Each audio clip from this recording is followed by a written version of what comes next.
Yo, c'est Noémie et aujourd'hui on se retrouve pour un tag. On va faire ensemble, enfin je vais faire et vous ferez aussi si vous en avez envie dans les commentaires, le Fantasy Romance Reader Book Tag. Le tag pour les lecteurs de Fantasy Romance. Je ne sais plus combien il y a de questions mais je les ai sur mon téléphone. J'ai vu cette vidéo chez Becca.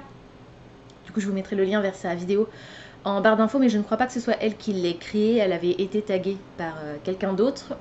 Si j'arrive à vous retrouver la personne qui a créé ce tag à l'origine, je vous mettrai aussi le lien vers sa chaîne. Mais je l'ai vu chez Becca il y a plusieurs semaines, peut-être même plusieurs mois. Donc je me souviens plus du tout des questions, je ne les ai pas relues. Il y en a 1, 2, 3, 4, 5, 6, 7, 11. Il y a 11 questions.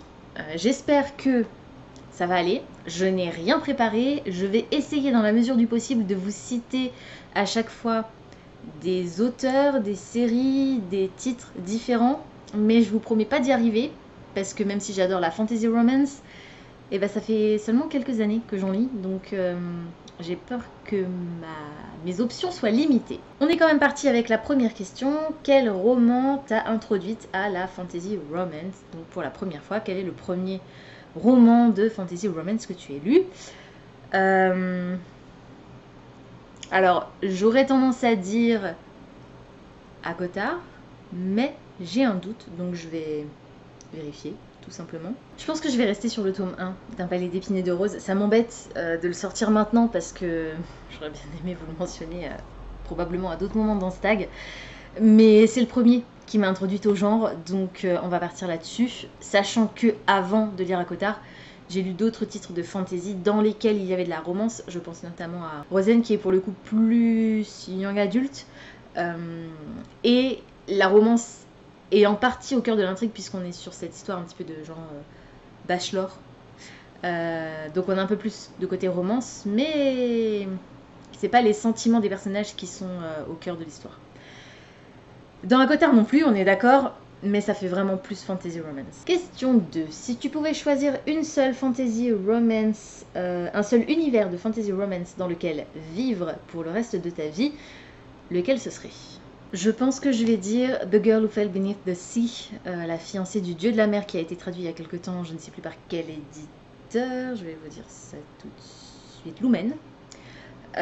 Pour le côté merveilleux et dangereux certes, mais moins que la plupart des autres univers de Romantasy auxquels je pensais. Donc on va plutôt partir là-dessus. J'aime ce côté très conte, légende, mythologie, un peu à la Spirited Away, le voyage de Chihiro de Miyazaki. J'adore cette ambiance et ouais, je pense que c'est dans cet univers-là que j'apprécierais plus de vivre parce que j'aurais moins besoin de m'inquiéter de ma survie. Parce qu'il y en a d'autres, des univers absolument phénoménaux dans lesquels j'adorerais faire une incursion, mais en mode je reste invisible et je ne fais que visiter. Parce que avec tous les dangers qui peuplent ces univers, moi flippette, donc non, pas vraiment. Mais celui-ci, pourquoi pas. Si tu pouvais épouser un héros ou une héroïne d'un livre de fantasy romance, lequel ce serait? Je ne peux plus vous citer ACOTAR puisque j'ai grillé ma cartouche à la première question, comme une idiote, mais bon, j'avais pas le choix. Sinon, je vous aurais cité Recent, évidemment. Ou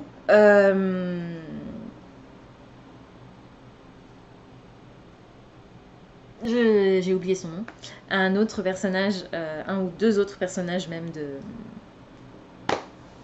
d'ACOTAR. Je ne peux plus le faire, ce n'est pas grave, je vais me rabattre sur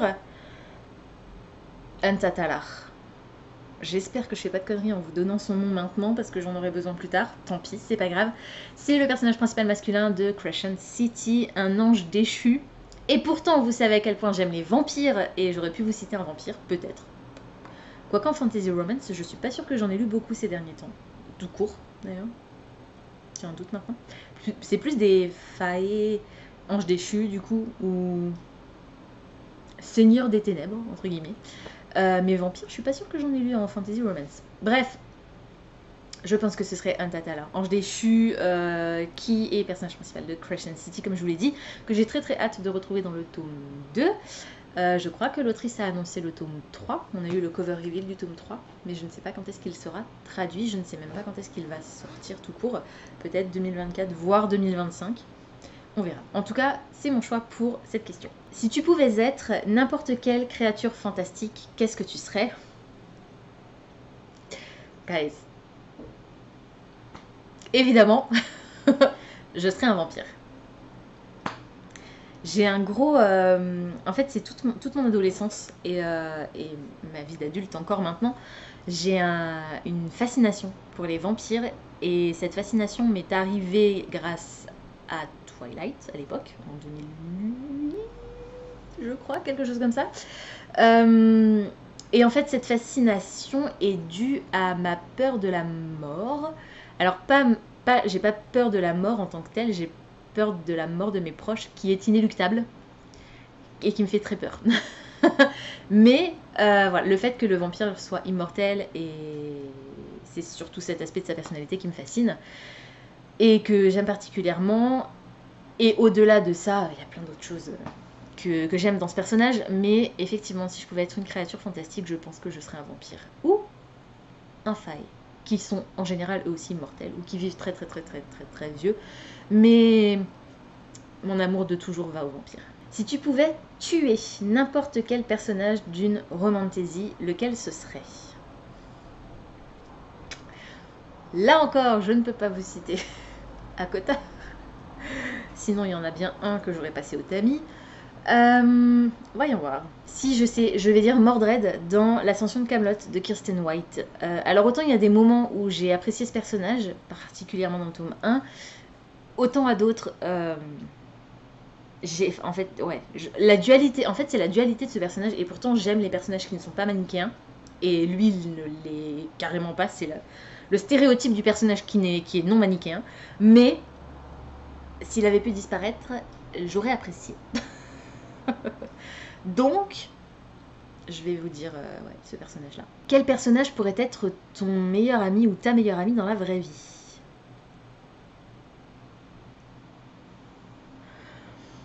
Je vais dire... comment elle s'appelle? Je vais dire Brie. Je crois que c'est le diminutif pour Abriella, mais j'ai un doute maintenant. Mais c'est le personnage principal de The Soul of Vows, qui a été traduit il y a très peu de temps par De Saxus sous le titre Ses promesses maudites. C'est une duologie et j'ai adoré ce personnage. Le premier tome, on est sur un trope de triangle amoureux et je déteste les triangles amoureux, mais pour le coup j'ai adoré celui-ci, c'était vraiment chouette et j'ai vraiment énormément aimé le personnage de Brie qui se met dans la mouise pour tenter de sauver la vie de sa sœur. Et c'est ce côté sororité très exacerbé et les choses qu'elle est prête à faire et les choses qu'elle se refuse à faire malgré ce que ça pourrait lui apporter. Ouais, j'ai vraiment énormément aimé ce personnage, je me suis assez retrouvée en elle et je pense que si elle existait réellement, on pourrait devenir facilement pote. Quelle serait ton arme de fantasy de prédilection? Ouh, mon arme. Alors, esthétiquement, je trouve que l'arc et les flèches sont très beaux, mais pas toujours pratiques quand on a besoin de dégainer vite. Et pour le corps à corps, c'est vraiment moyen.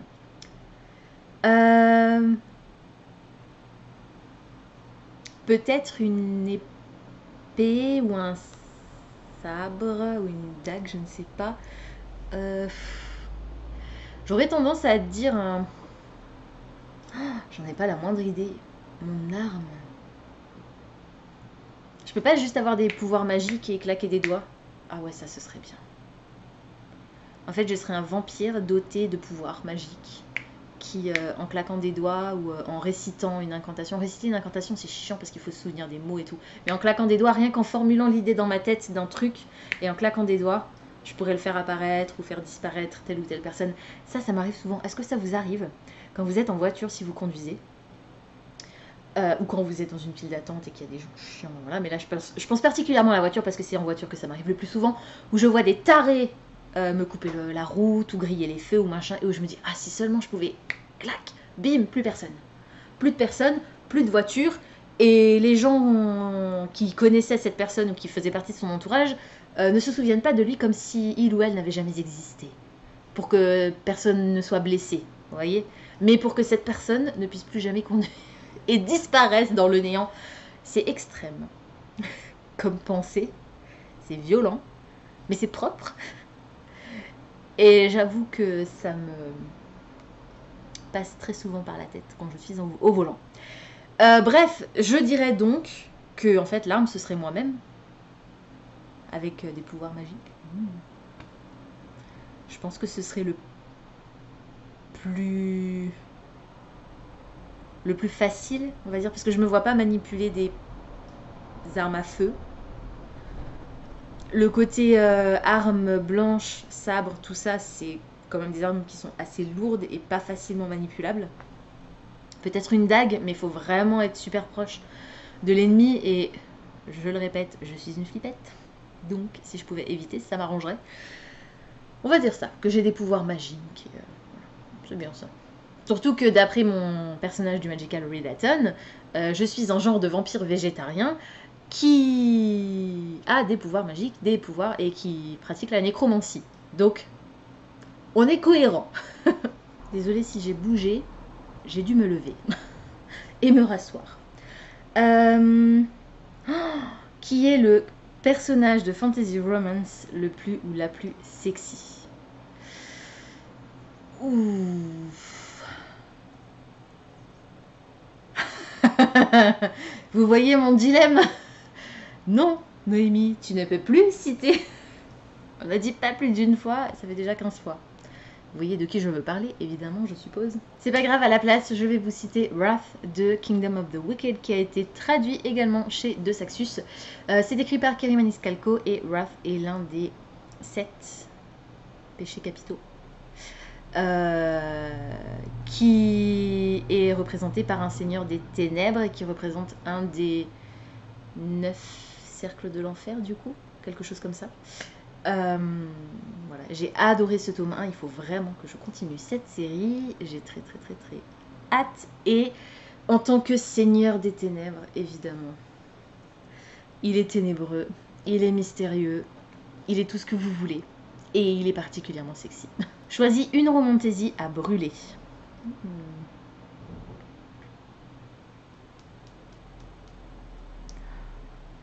Est-ce que j'ose ou pas? Alors je vais oser parce que après tout pourquoi pas. La romantaisie que je vais choisir de brûler, c'est l'édition française, pas l'édition originale puisque l'histoire était vraiment chouette, mais l'édition française de Hadès et Perséphone. Je me souviens même plus du nom de l'autrice, Scarlett Sinclair. C'était une calamité.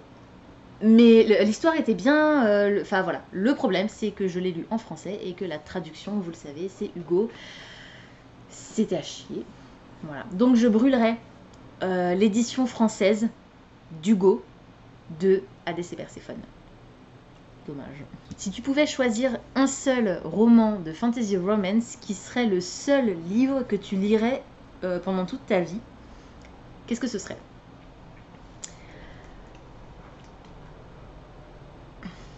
These Violent Delights de Chloé Gang.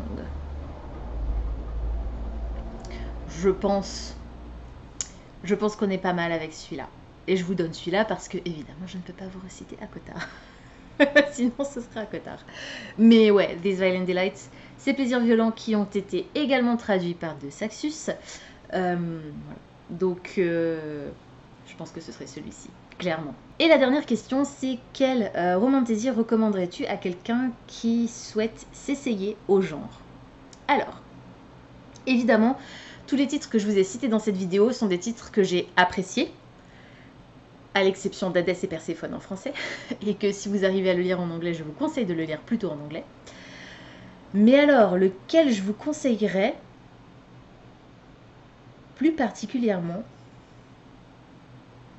J'ai ma liste, enfin ma liste. Ah, bah si, il y en a un que j'ai pas encore cité et que j'ai adoré, c'est Enchantment of Ravens de Margaret Rogerson. Il est en plus pas très long, il me semble, et je l'ai vraiment adoré. Donc voilà, ça rajoute un dernier titre à cette sélection. Et voilà, c'est tout pour aujourd'hui. J'espère que cette vidéo vous aura plu. Comme d'habitude, n'hésitez pas à me dire dans les commentaires si certains des titres que je vous ai présentés aujourd'hui vous intéressent, si vous les avez déjà lus et surtout ce que vous en avez pensé. Je vous remettrai dans la barre d'infos les questions de ce tag, donc n'hésitez pas à y répondre à votre tour en commentaire. Voilà, tout simplement. N'hésitez pas également à me taguer et à repartager les vidéos de Becca et si j'arrive à retrouver de la personne à l'origine de ce tag, si vous souhaitez le refaire sur votre chaîne, sur votre blog, sur votre compte Instagram, etc., etc., etc. Pensez à vous abonner à la chaîne, à liker et à partager cette vidéo, ça me fera toujours plaisir. Pensez également à activer la petite cloche de notification qui vous permettra de savoir quand je poste du nouveau contenu.